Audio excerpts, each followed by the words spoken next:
Isang umaga, habang ang hamog ay nakahiga pa sa damuhan at ang araw ay bahagyang sumisilip sa pagitan ng mga puno, may kakaibang pag-uga ang naramdaman ni Aurelius sa daloy ng mahika.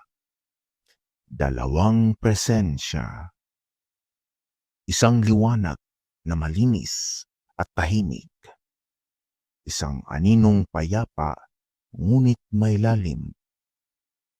Matagal na niyang hindi naramdaman ang ganitong uri ng enerhiya.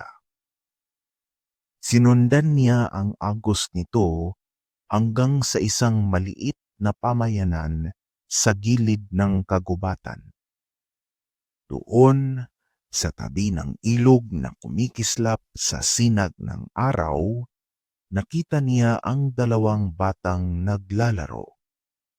Tawanan, putik sa paa, walang takot, walang pag-aalala.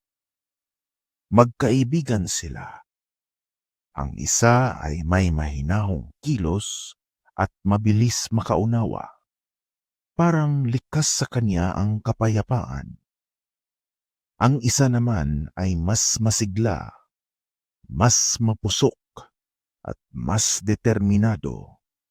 Ngunit sa kanyang mga mata ay may bahagyang aninong hindi pa lubos nagigising.